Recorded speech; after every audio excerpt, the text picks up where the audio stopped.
Okay. Okay. Yeah. Good. I've been better. Been better. Yeah. Kinda. Yeah. I mean, Yeah. we're not here today for a super pleasant, No. it's probably not the circumstances you want to be meeting me under. No, I mean, I don't necessarily enjoy meeting y'all anyway, so, yeah.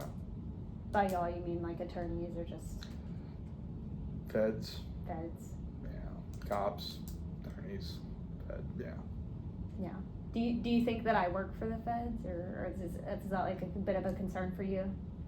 I mean, don't you all? So actually, I work for you.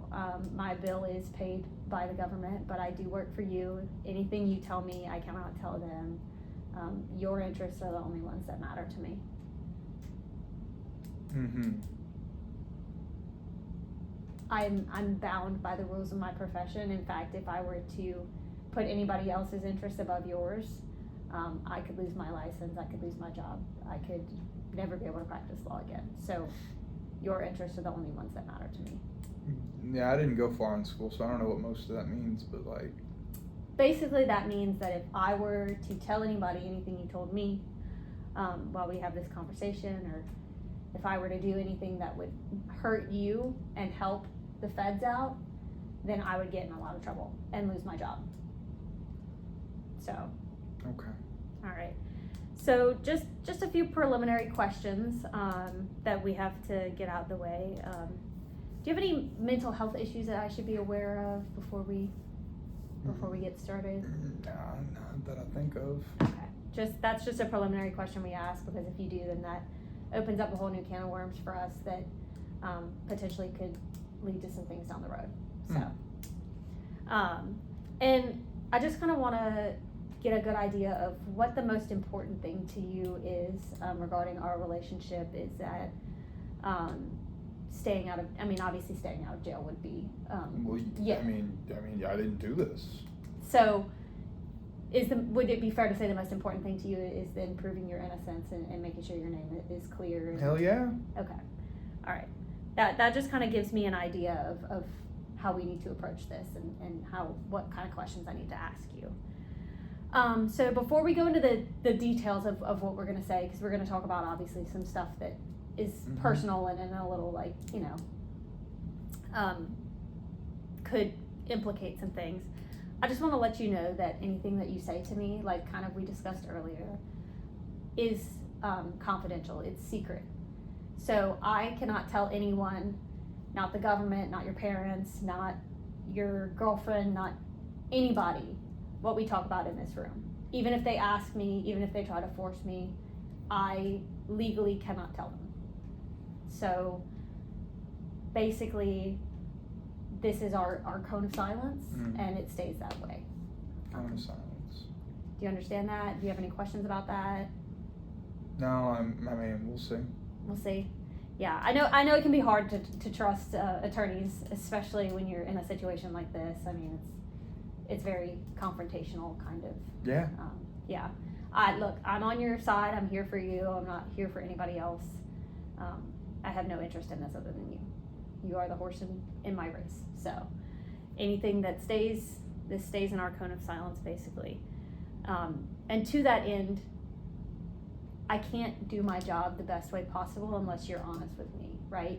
So if you lie to me about something in here while we're in this cone of silence, and the prosecutor has evidence to the contrary, then if we get to the point where we have to make a deal or we have to go to trial and that comes out, I'm not going to be able to.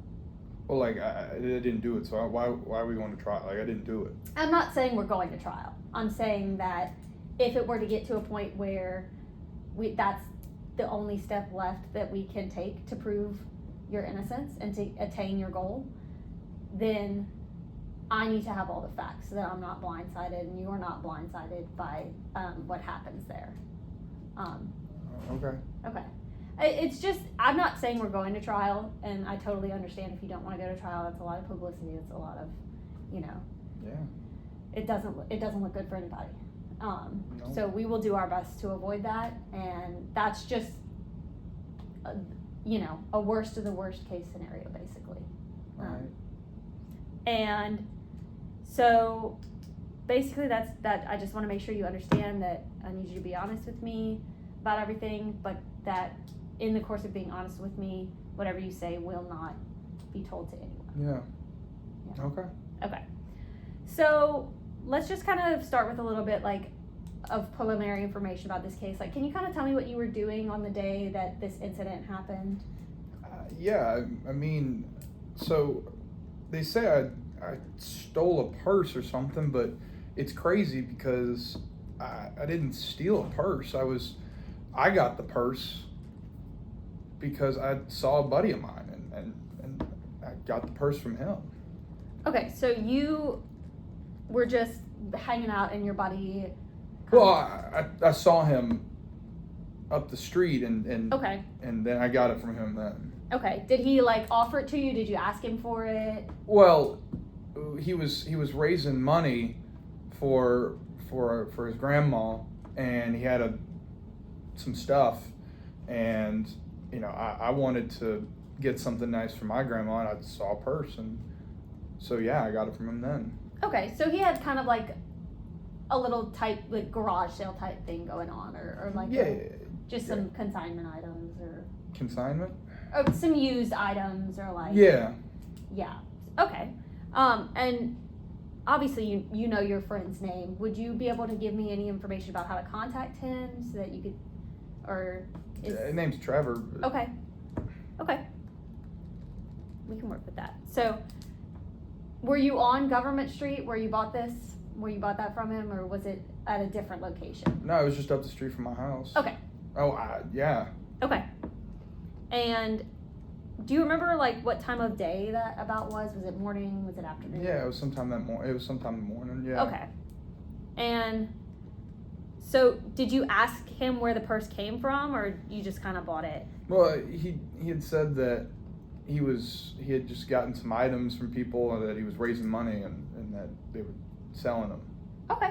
All right. And obviously, I mean, I don't ask everybody where everything comes from, so that's not unusual or anything out of the ordinary. I just wanted to see if you had asked about that. And so you got the purse. What did you do after you got the purse? What did you do with the purse and the things that were inside it? Well, I went home. Well, you know, I went. Well, there was some stuff in there, and then you know there wasn't much, but I went to they had a little Circle K up the street, and then I went home. Okay. Do you remember any of the items that were in there specifically, or The only thing that was in that purse was a card. Okay. All right. And so did you use the card at the Circle K? No, I never was able to. Okay. Was it an issue of you didn't have the correct like code or number to put in? No, or they never let me use it. Okay. So were you going to use it at any point? Did you mean to, or just? I mean, it was a card, and I just thought like, you know, it was a card, but okay.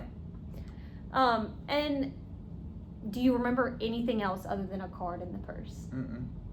Okay. You don't remember any like electronics, any cash, any? No, there was nothing else in there. Okay. So I do want to let you know that I do have the police officer statement, and they said that the lady said that there was an iPhone, an iPad, and cash in there as well. So I just kind of want to make sure that we get this inconsistency cleared up. Well, none of it was. I mean, like, It wasn't in there. Okay, so it's possible then that maybe somebody else took it out or something. Yeah, it must have. Okay, all right. Just wanted to make sure that that we kind of got that cleared up, because obviously their report from her says one thing. So just want to make sure I got your side. Yeah, of the story it wasn't in there. Yeah. Okay. So then you went to the Circle K. You went home. What happened after that? I went home and I put the purse at my house because I was gonna give it to my grandmother. Okay. And then, do you remember when the first time you interacted with the police was about this incident? Yeah, they came to my house and claiming I had done all this stuff and said the purse was somebody else's, and I don't know. I mean, so isn't that something you should know? Yes, I have the police officer statement and everything, and I'm just trying to get your side of the story so that I could, because obviously sometimes people leave out certain details that they don't necessarily want reflected on them, right? So like, See, that's why I wish I had a paid lawyer, because they would have just known that. I do know. So I know their side of the story. I want your side of the story, right? So even My side's I didn't do it. so, but we need to go step by step, and so things like if the police officers came into your house and you Yeah. didn't want them in your house, Yeah. that's an issue. That's something that we can address with the court, Okay. especially if they found something in there that they then want to use against you, such as that purse. So that's why I want to get your side of the story, because obviously, if they did something like that and then they think back on it and think, oh, that probably wasn't the best thing ever, their report is not going to have that in there, right? So Okay. I need your side of the story so that I can start to put all of the pieces together, Yeah. and maybe we can work out something where we make this all go away, because maybe they did something they weren't supposed to, you know. Okay. So they came to your house. Did they ever come in your house? Well, I mean, they came to talk to me. Yeah. No, but I mean, they were just like right there talking to me about it. Right. And so while you were talking to them, they accused you of stealing this purse, correct? Yeah. They told me that some lady said that I hit her in the head and ran off with it, which is crazy. And the whole time you were saying, like, I didn't do it. Yeah. No, I told them I didn't do it. Like, Right. I didn't get the purse. I got it from a friend. Right. And were they very threatening? Were they physical, forceful, anything? I mean, nah, they told me I did it, and I told them I didn't, but, you know, they told me I didn't, and that was that. Okay. And they arrested you there Yeah. at your house? Okay. So next I think I have a good understanding of what your side of the story is, unless you feel like there's anything else you need to tell me about with that story, anything you think you missed No. or that I didn't ask. No, I mean, like, it's crazy. Some lady says I took her purse and hit her in the head, but I got this purse from a guy I know, and Right, just trying to do something nice for your grandma. exactly. Right. All right. So I kind of want to shift gears a little bit now, and we'll talk about, now that I have your side of the story, talk about some potential issues that could come up later down the road when we're trying to deal with working out the best deal and situation for you.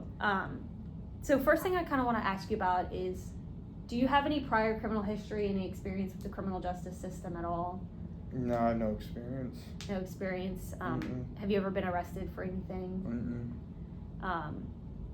Has the police ever talked to you about being a suspect in anything? No. No. Mm-mm. Even when you were a kid, like just some like little things. No. Yeah. No. So back to the earlier part of my conversation where we were talking about being honest. There are certain rules that allow the government to bring up any prior criminal history that you have, and use it against you further on down the road, to make you out to be a certain kind of person, right? So I'm gonna be honest with you, I do have your record of all your prior charges from when you were a juvenile and from when you were an adult. Now, it's not the most extensive record I've seen, but it is a record. So if we could just kind of talk about those and talk about the circumstances surrounding them, just so that I have all the information and I can do the best that I can to defend you and your reputation against them if they come up. I mean, if you need to. Okay. I guess. So I noticed you have a couple of charges when you were a juvenile of robbery and of possession of stolen property. Can you kind of just explain to me what happened there, and then whether you went to jail for them or what? Just kind of explain to me those situations in your own words. Which situation? We'll start with the receiving stolen goods. What? Yeah, like I mean, that was crazy because I was a kid, and they said I stole some stuff, and like I don't know, the cops just stopped me and they just searched me and like no reason. I didn't do anything. I wasn't doing anything, and they just said they found stuff that wasn't mine. Okay, and you don't remember where you got it. It's not like you set out with the intent to. No, like I paid some guy for it. Like I paid him like I don't know, a few bucks. Kind of similar to what happened here. Like you Yeah. paid him for okay. Yeah. And I mean, again, you didn't ask where they came from, but that's not Yeah, I mean, some dude had it. And, Yeah. You're like, I want that. And do you remember? Did you go to jail? Did you have to go to court? What like I showed up and the judge told me just be careful. He knew I didn't do it. Okay. Perfect. And then as for the simple robbery, what kind of happened there?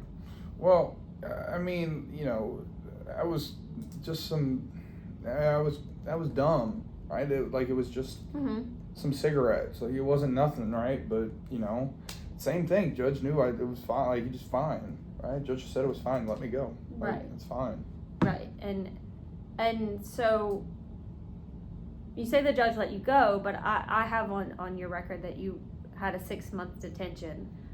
Well, yeah, but they let me go, right? Like after Right, it wasn't right. it wasn't much, Right.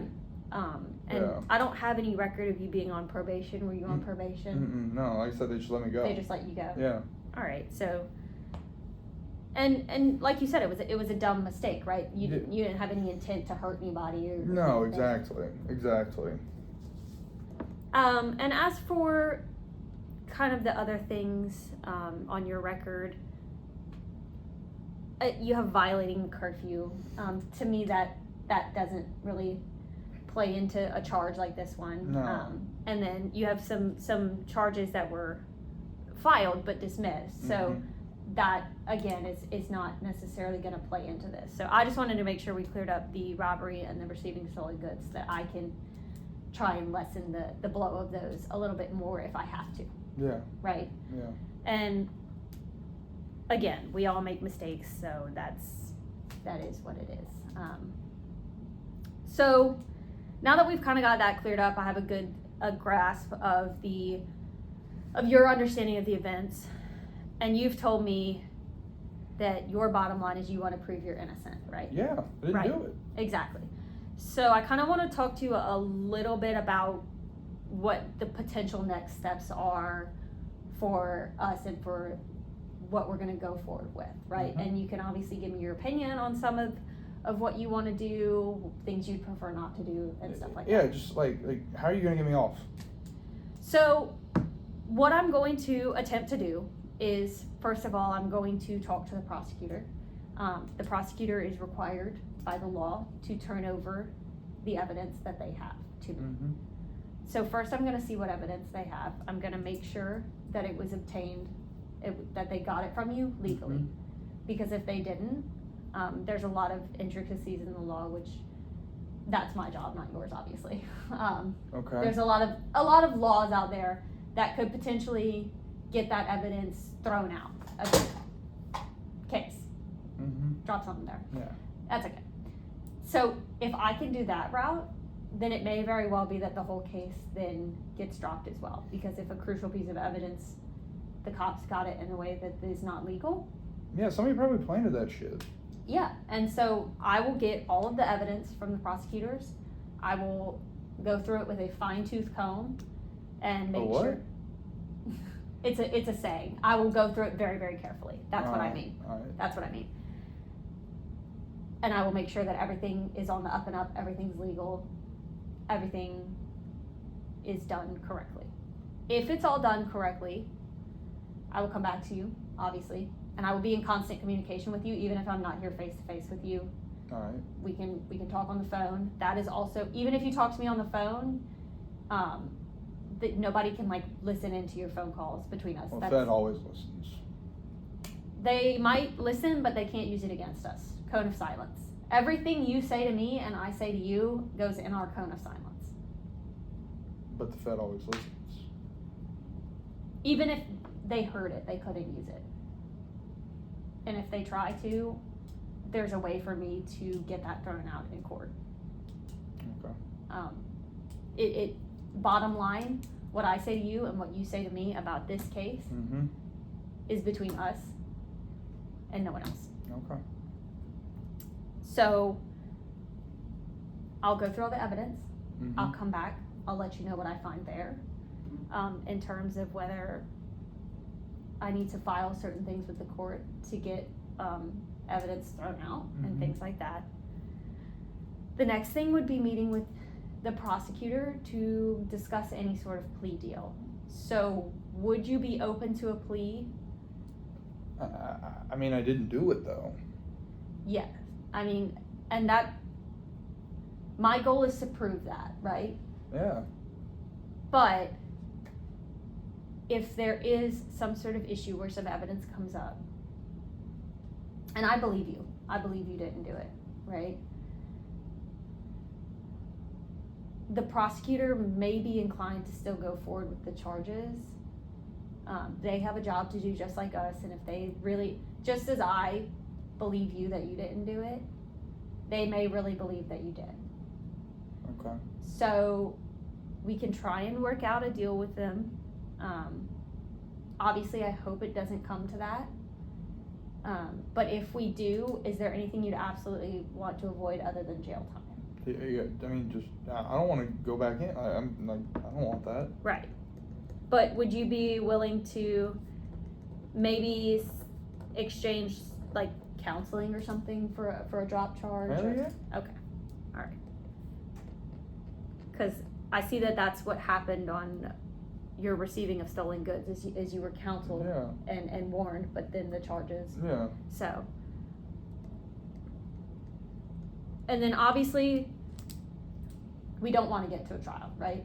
I don't want that for you. You don't want that for yourself. There is a scenario where the prosecutor believes they have enough evidence and they go forward and we have to, if you don't want a deal, if they don't want to give you such a good deal, right? If we go to trial, obviously I'm going to put on the best case I can for you, whatever. Do you want to testify on your own defense? Would you be comfortable with that? Yeah, I mean, I'll tell them I didn't do it. Okay, all right. And obviously, same rules about honesty will apply there. You know, you have to answer everything I ask you and they ask you honestly. But obviously my understanding is that is the last resort option for you. Yeah. And I kind of feel that that's also the same, is that we don't go there unless we absolutely have to go there. Okay. Now at this point, do you have any questions for me other than how am I gonna get you off? Yeah, I mean, like I said, I didn't do it. If it got shit, it's wrong. Just, yeah. Okay. And again, I'm gonna go through all of that evidence, and make sure that it was 100% by the book. Good. Yeah. And so I think I've kind of gotten everything that I need to get from you today in our initial meeting. So I kind of just want to go over a few last things. Okay. First of all, do you have any social media accounts? No? Okay, perfect. That makes my job easier. Yeah, no. Sometimes people post things on social media and then I'm trying to... No, I work too much. Okay, perfect. So the other thing that I want to kind of warn you about, I always warn people about social media, is that, like I said, this is our code of silence, right? If you tell anybody what we say in here, that could potentially pop that bubble, right? Because then you're inviting them under the law into our conversation. So I just want to make sure that you keep everything we say here between us, so that doesn't happen and they can't force me to say something that you said to me. Okay. Do you kind of understand? Yeah, I think I get what you're saying. Yeah. Just, I mean, it's between us. It's our code of silence. Okay. And like I said, my next steps will be to get the evidence from the prosecutor. I'm going to talk to the police officers as well. and try to get a feel for kind of how they're acting, all that jazz. Mm-hmm. I will contact you after I have done all that. Most likely I'll come back and visit you. I just prefer face-to-face communication. Okay. I will also. Feds listen, so Yeah, I prefer face-to-face communication. I just feel like it works out a little better for us. So. Okay. I will give you my phone number in case you do want to call me. Mm-hmm. Like I said, it's still a cone of silence, but you can also always call me and try to schedule an in-person meeting, whatever you're more comfortable with. Okay. And then we will discuss the next steps after that. Obviously, if you have any questions, you can also just call me. And again, if you want another meeting, just call me and we'll set it up, because I know you're more comfortable with face-to-face as well. All right. All right. Well, I appreciate you meeting with me, and I will get back to you soon with the results of all that. All right.